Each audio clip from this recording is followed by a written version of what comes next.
Hello, hello. It has been a while since we've come on live.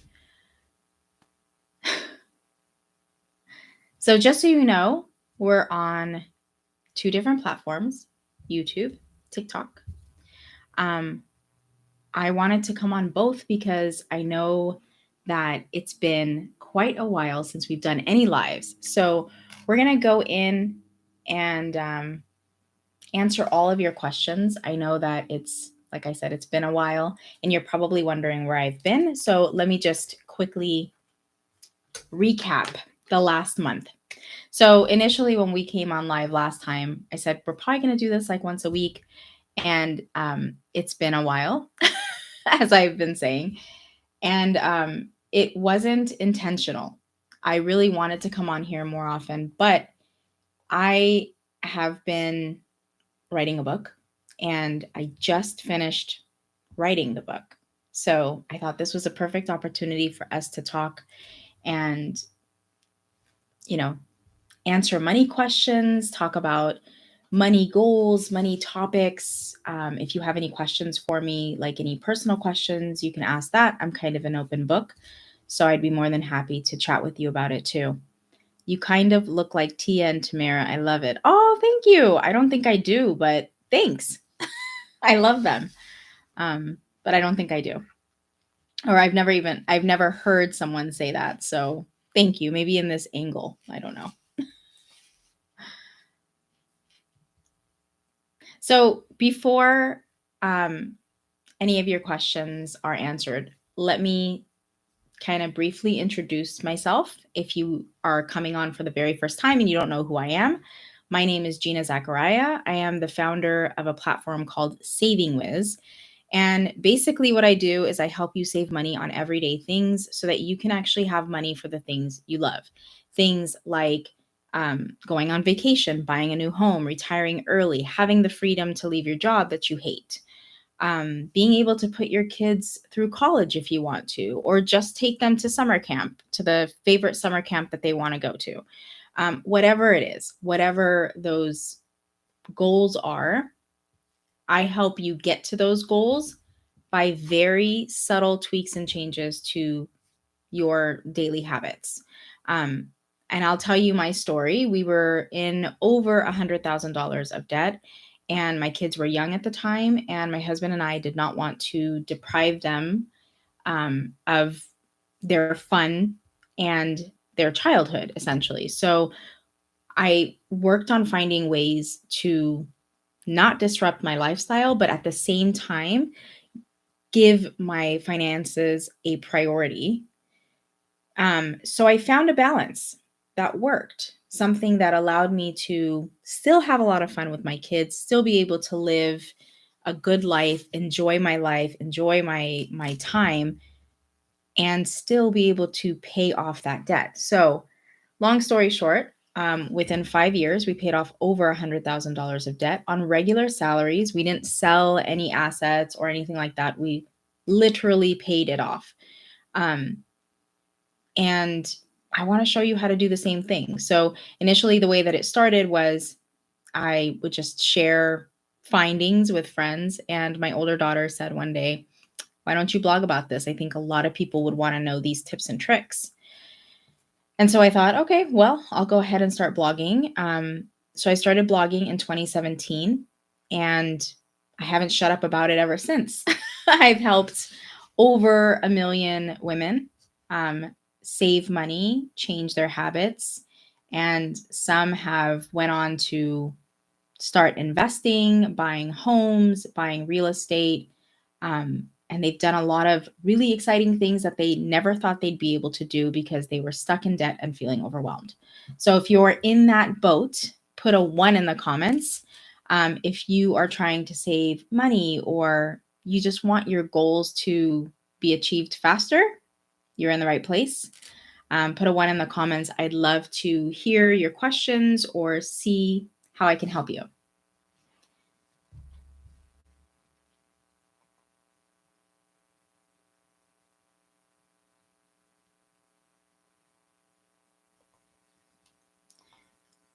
I don't know what that is. Okay, there we go.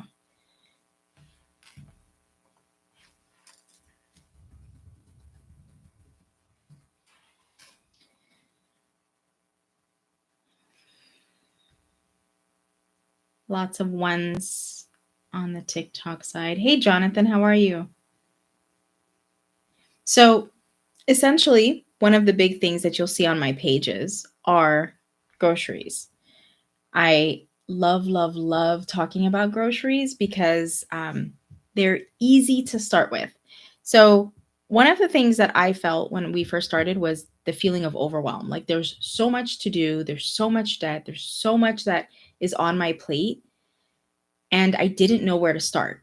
And if you're new to this, or if you're feeling that same stress and overwhelm, like you see the piling bills on your kitchen table, you're really not sure how you're going to get to the end of the month and be able to cover everything.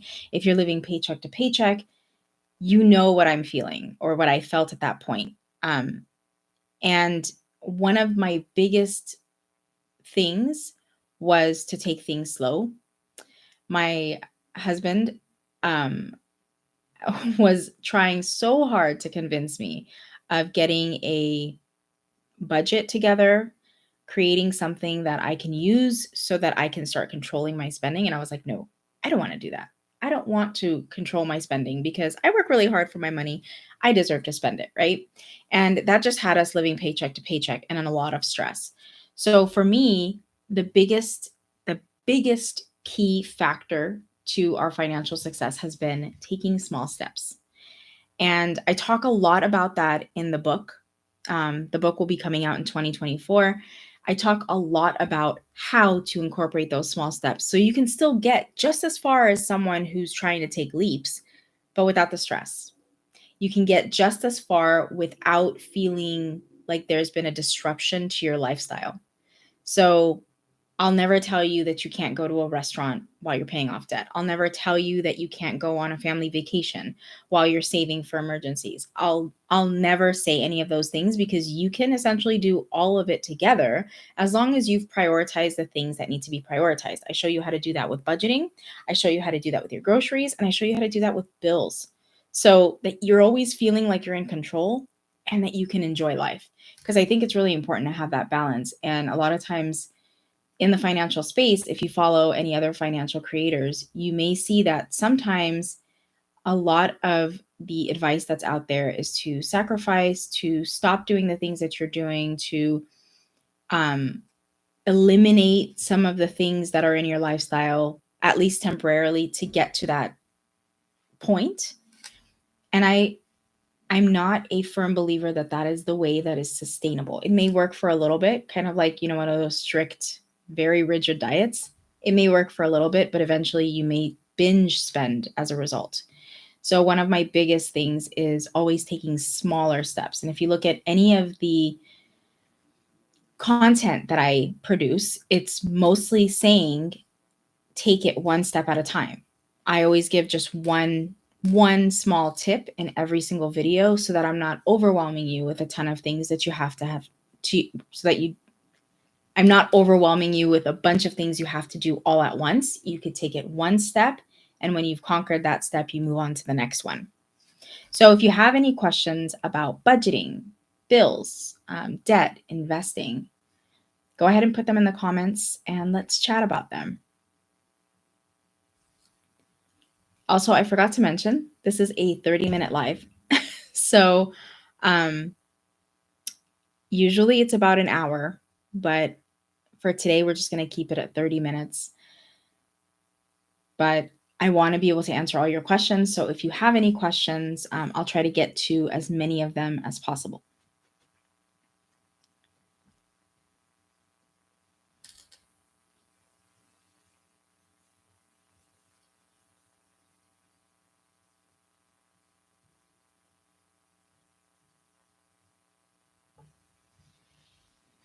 This is kind of strange to do two different lives at the same time. This is the first time that I've ever done it this way. And it's like, it's slightly distracting, but let me know if this works for you. Because if it's weird, maybe we'll do one and then another one on another day. But I really wanted to see as many of you as possible because I know that it's been a while. Did you or both of you help achieve this goal as a family? We both did. So he worked on some things. So I'll tell you how it was split. My husband and I took our finances as a whole and we gave each other roles. He took care of all of the fixed expenses, things like mortgage and uh, electricity and internet and all that stuff, all the fixed expenses. And I took over all of the variable expenses. So everything that essentially needed a lot of work. He was responsible to make sure that he was renegotiating our rates for the fixed expenses and that he was bringing those rates as low as possible while still giving us all of the benefits of those services. And I was responsible to make sure that the things that were variable were in control and within the budget that we set for them. So, for example, I'm just going to talk about mine. My role was to take care of things like groceries, gym memberships, gifts, emergency savings, which we both did. So depending on how much we saved in the month, we were able to direct money into different savings buckets to make it easier for us to achieve some of those goals. But for me, essentially, the things were gas, like fuel expenses, groceries, takeout, gifts, any types of memberships, um, anything that basically was going to be variable from month to month was in my bucket. Anything that was fixed would be in his bucket.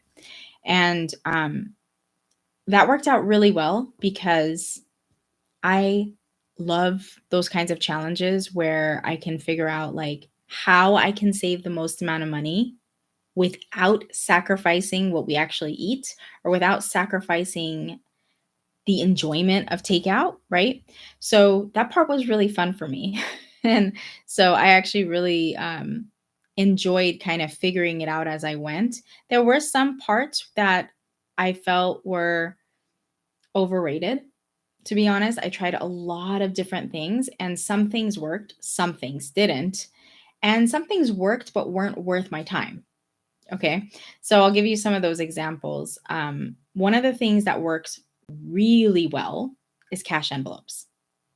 If you are struggling with any line in your budget and it just feels like every single month, no matter how hard you try, you can't get it to the limit that you've set, try a cash envelope.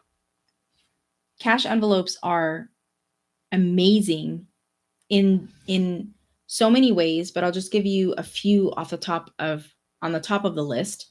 Number one, when the money is gone, it's gone. So it's a hard and like concrete rule that you can't overspend, right? Number two, it's a lot harder to spend cash than it is to use your plastic credit card to pay for something or your plastic debit card to pay for something. Paying for cash and counting out the bills triggers your mind into feeling like it's paying more. So you actually end up not spending as much as you used to. And number three, if you are still struggling to meet that limit, even with cash envelopes, and you are working really hard to stay within that limit, then chances are that it wasn't just a spending or an overspending issue. It is the income or the budget limit issue. Maybe you have too low of a budget that's not realistic for your spending. Maybe you need to adjust it by $50 or you need to adjust it by $25. So it really gives you a better, clearer picture of what you're working with and if it really is an impulsive spending problem or if it is a combination of spending and your limit needs to be updated. So, cash envelopes are really good. Another one that I think works very well is understanding how to create a grocery routine. And we talk about this in Super Savers, but I'll just briefly explain it here as well. Creating a grocery routine is essential because when you create it, you don't have to think about it anymore. You're literally taking your home systems, your shopping systems, and your preparation of your food all in one routine, and you're making each one build off of the other. So at the end of the day, you're saving a lot of money. What you do in the kitchen will make a big difference in what you do outside of the kitchen when you're shopping at the grocery store. So if you master one, you're able to master the other, and then you're able to save a lot more money. So those are two of my very big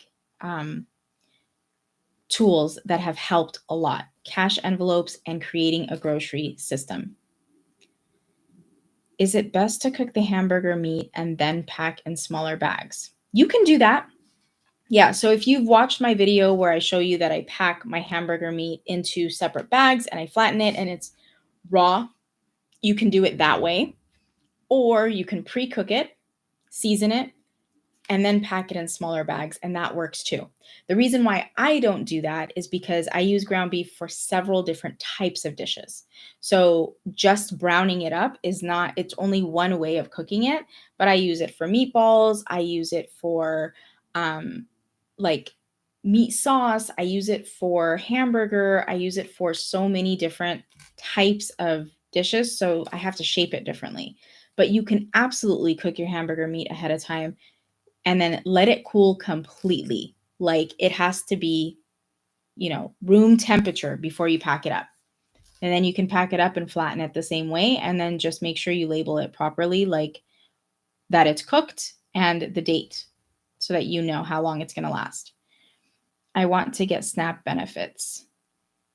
Yeah, I think that's a really good resource to have if you're in need of more money for food. I would definitely apply in your region or your area and see if you qualify for them. To go from 100K to zero, were y'all very restrictive in your lifestyle? Not at all. So we were disciplined, but I think there's a big difference between disciplined and restrictive. Disciplined is, I have made this plan, I have made this goal, and I'm going to stick to it, right? I've made these routines for myself. I've set these systems in place, and I'm going to make sure that I follow the systems that I've set in place to help me continue making progress, right? Restrictive to me is, I'm going to take away all of the fun from my budget. I'm going to take away all of the fun that I usually have. So if I enjoy takeout, I'm not going to have takeout anymore. If I go to concerts, I'm not going to go to concerts anymore. If I like my coffee runs, I'm not going to do that anymore. To me, that is not a sustainable way for you to win with your finances. It may work temporarily, but you haven't really learned and reset your mindset to keep that going long term. And if you do keep it for long term, it feels miserable because you've now just given up on everything you actually enjoy doing and the things that bring you happiness. And I don't think that that's a way to do it. Hey, Carla, I've been on for about 20 minutes. We're going to be on for another 10. I miss you. Okay, how to infinite money glitch? Ask your question again. I don't know what that means.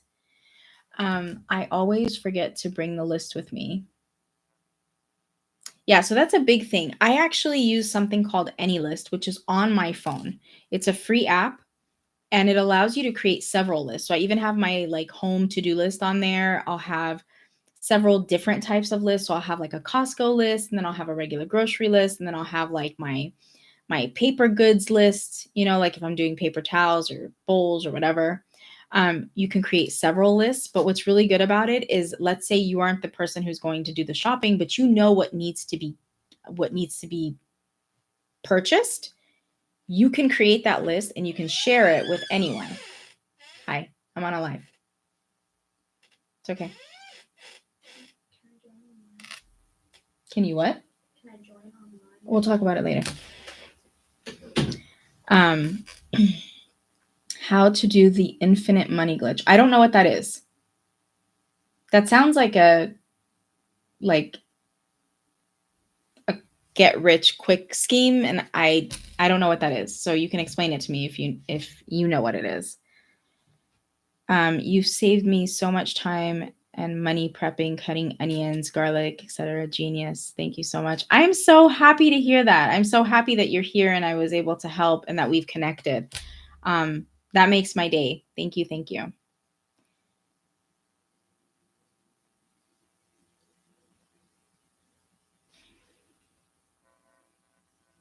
Let's see.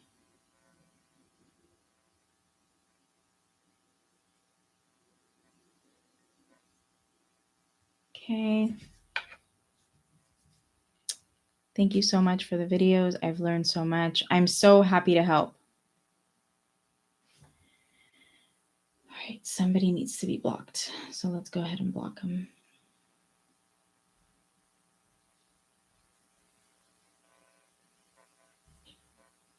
There we go. Okay.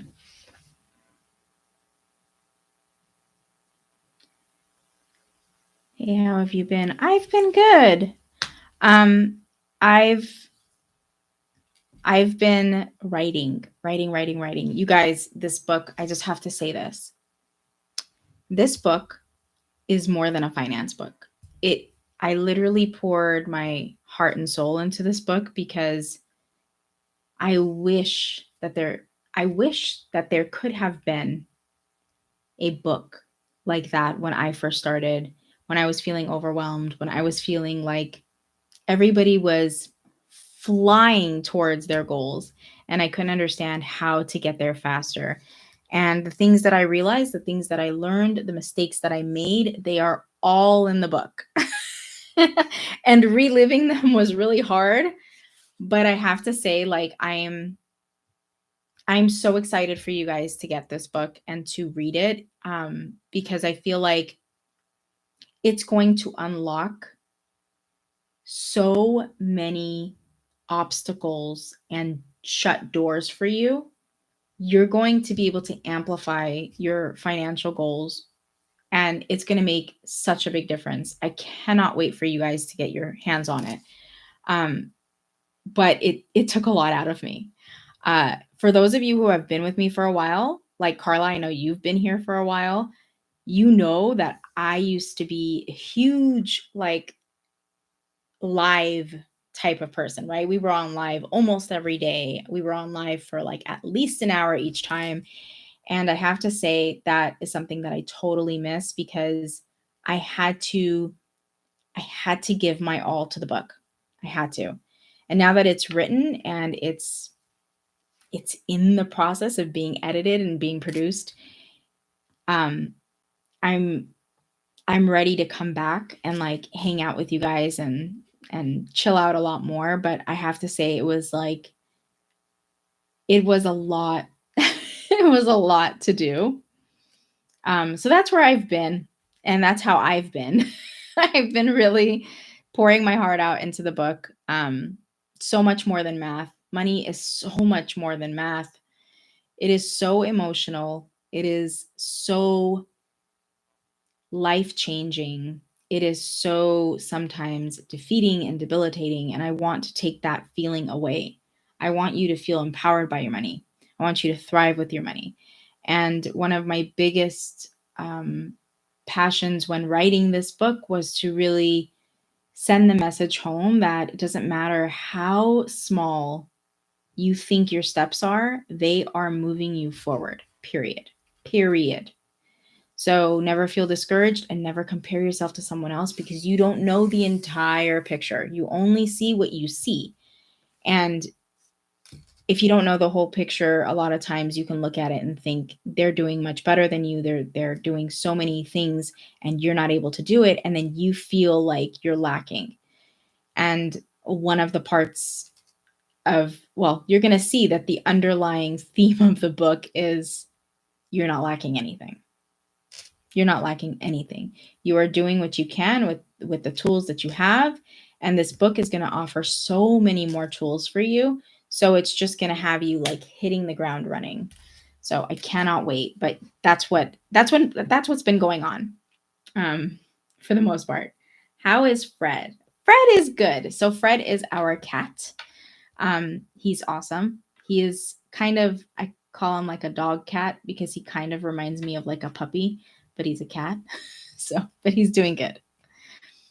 Let's see.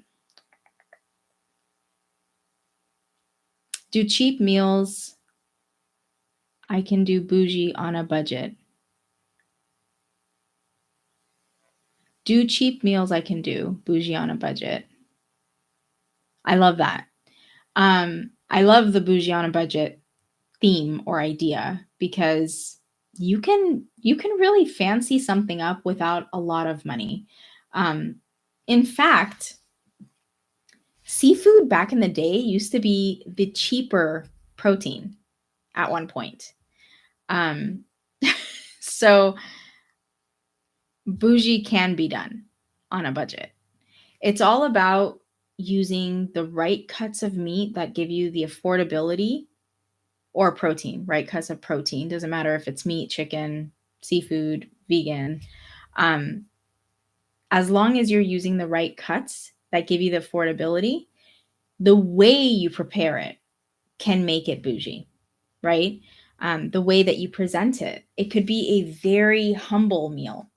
And the way you present it can make it look so fancy and so elegant and top notch, right?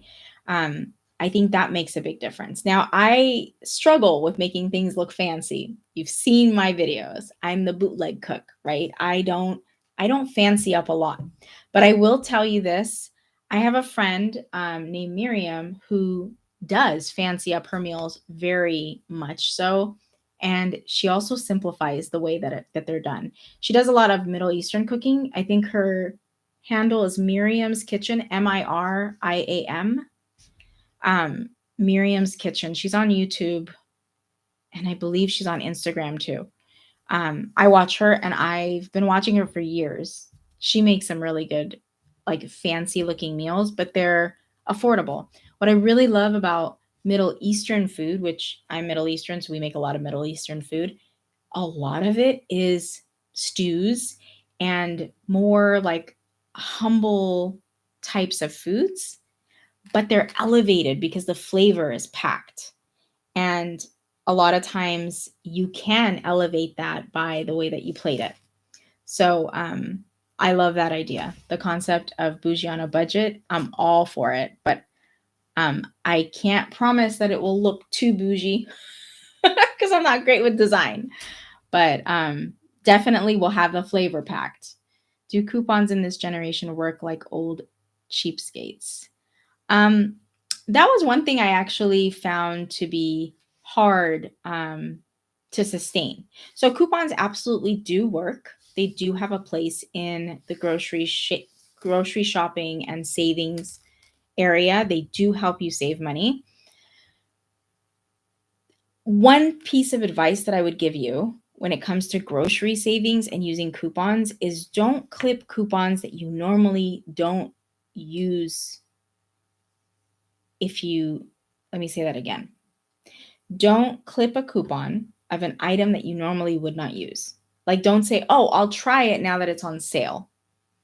Chances are it's not something that you're normally going to buy, and you're just spending money you normally wouldn't spend. Now, if it's on something that you actually use, go for it. Use the coupon.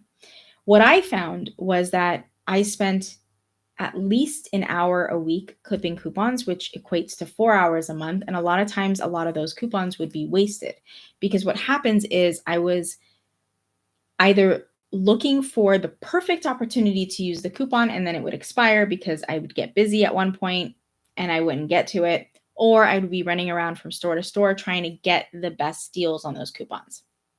What I find better is creating a system. If you create the system, you're creating it once, and then it's like a well oiled machine. You're not clipping coupons. You're not having to spend too much time doing that and purchasing the newspaper to get the coupons and then clipping the coupons and organizing the coupons and then finding the stores that the coupons work at. It's a lot of time that's involved. Now, if you love clipping coupons, that's okay. You can absolutely still incorporate it into your savings strategies. And there are some great websites to help you figure out which stores to use, like crazycouponlady.com and their app, Crazy with a K. They have a really good app that will show you like certain stores that will use certain coupons so that they can help you like figure out which stores will have a better deal for you. But I personally like using the Flip app. It's with two P's, Flip. That app is what I usually use, and it's what I talk to my super savers about all the time. The Flip app is really good because number one, it's free, and number two is you don't have to clip any coupons. You can clip the digital coupons right on the app.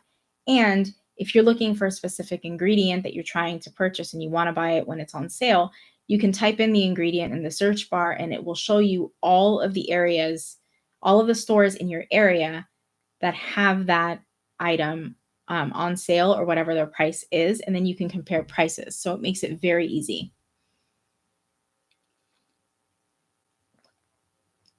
Congratulations. Can't wait for it to come out. I can't wait either. I'm so stinking excited. What's the title of the book? That's a great question. I have a few titles. We haven't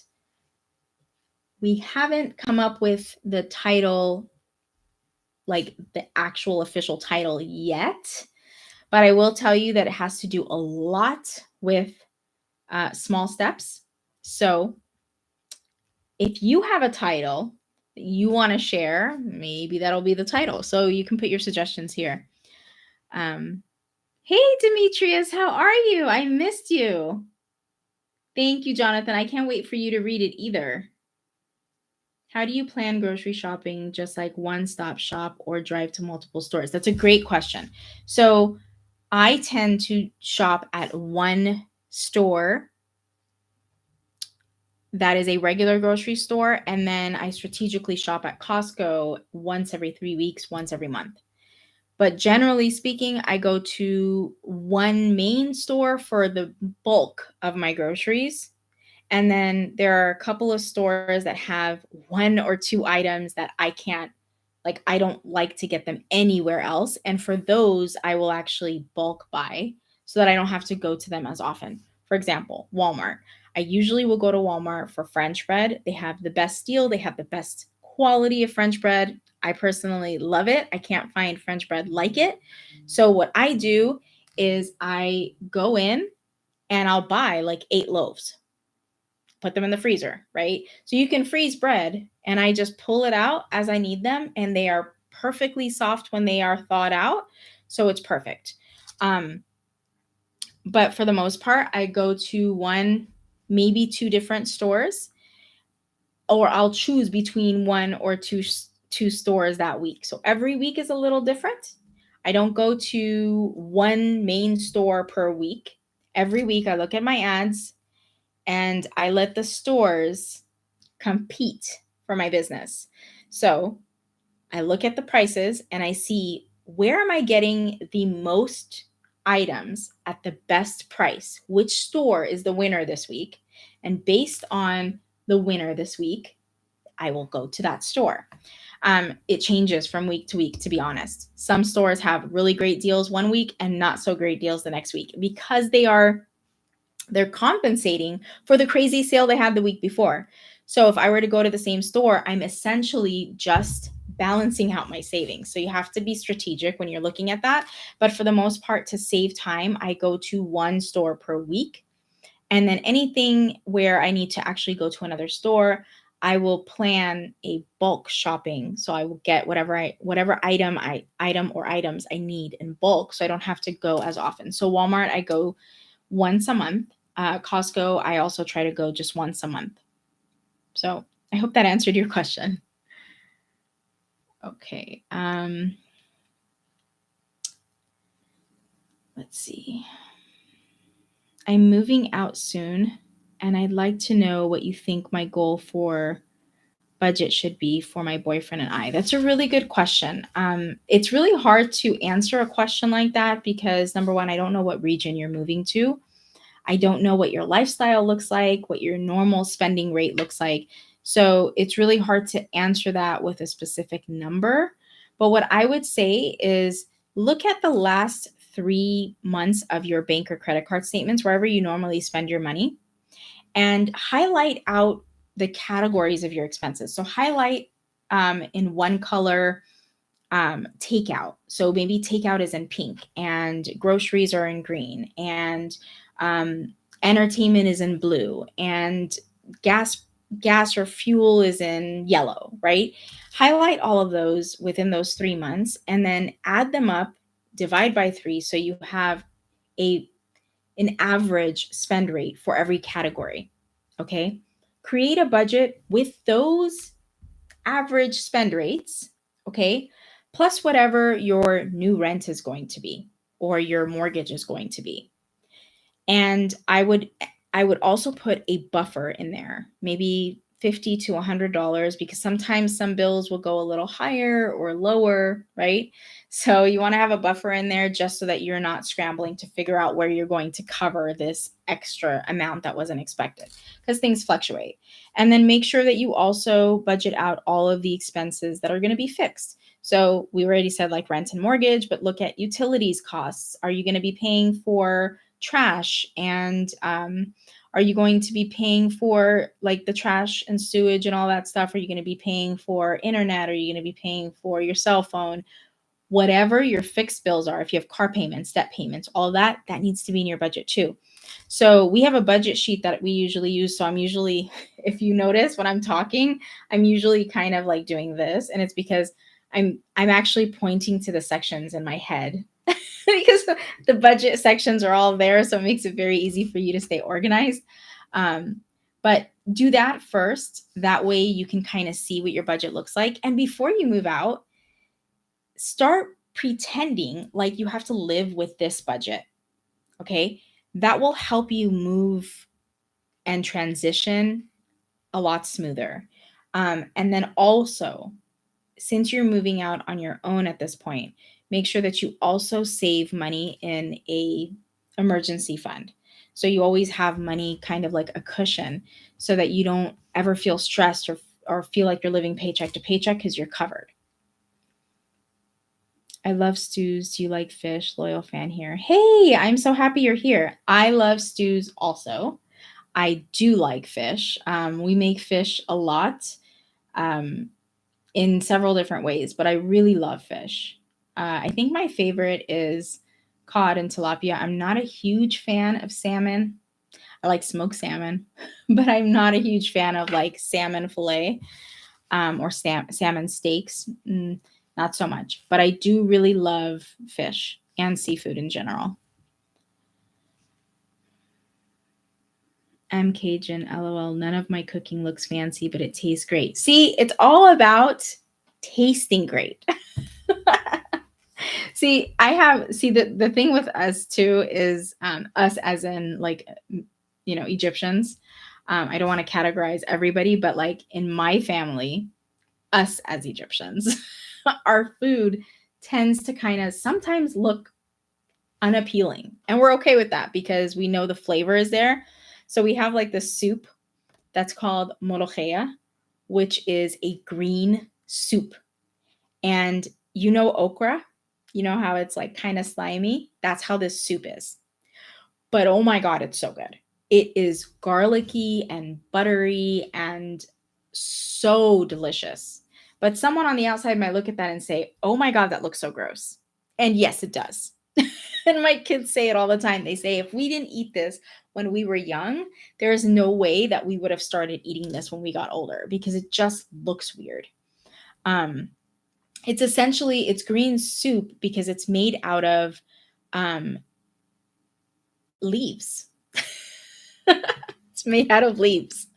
So, but it is absolutely delicious, but does not look fancy, and does not look delicious. But it really is. What is a reasonable amount to have saved at the age of 30? Autumn. Okay, so I don't like arbitrary numbers to give you because I feel like it's not helpful for me to give you a flat number. Okay. I talk about this in the book too. I think that when we are using these metrics to determine whether we're doing a good job with our finances or not, we can really kind of suffer and be miserable through our financial journey. What I think is really important for you to look at when you're looking at saving money by the time you're 30 is, what amount do you need to feel comfortable in your journey?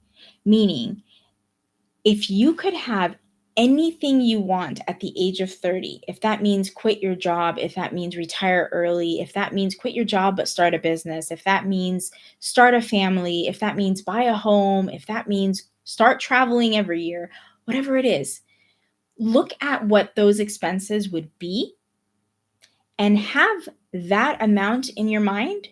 And also make sure that you have at least 6 months of an emergency fund. I think if you have your priorities set plus a financial cushion, that is what's reasonable for you. But giving you an arbitrary number when I don't really know what your priorities are and what your lifestyle is and what you want out of life is really, really difficult. And I think any financial person who gives you just a random number is not doing you any favors. So it's really important for you to tailor it to your life and what you want in your life. Generally speaking, 6 months to 9 months of emergency funds is a really good place to be. And emergency funds of living expenses, basically your base living expenses. How much does it cost for you to live a fulfilled life? Not a spoiled life, not a very lavish life, but if you're in a situation where you lose your job, or there's something that happens where you lose your income for some reason, you need to have an emergency fund that allows you to still maintain your current lifestyle at its base. Not the lavish one, but the one where you're not feeling like you can't go from month to month. Okay. We're going to have to end this soon because it's been 40 minutes. Hello, hello. I love molokhia. I do too. My mom used to make it. That's awesome. Yes, we ate it on rice too. So do we. How to get an emergency fund. Just open up a savings account and start moving some money there every single month. Make it a direct transfer that's automatic. So even if it's 25, 50, $100 a month, just transfer it to savings. Once you get to 6 months of living expenses, stop. Start moving that to an investment, you know? I don't have a place to live or enough money to eat or take my meds every day. Oh my gosh, I'm so sorry. Jason, you might want to see if you can get financial assistance from your state. If you don't have enough money to do any of those things, you may want to look into financial assistance. There's no shame in asking for help, even if it's a temporary thing until you get back on your feet. But I feel like for you, if you don't have any means, you should really be getting some kind of financial aid.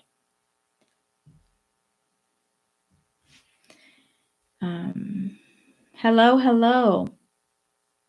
Okay, guys. So I love chatting with you guys today. As you can see, we were already like 12 or 13 minutes over what we said. I'm planning on being on here a lot more often. I will try to hop back on here next week and we'll chat some more. Save your questions or come back on here and ask those questions and I'll answer them in the next live. I love you guys so much. Have a wonderful day and I'll talk to you guys soon. Bye for now.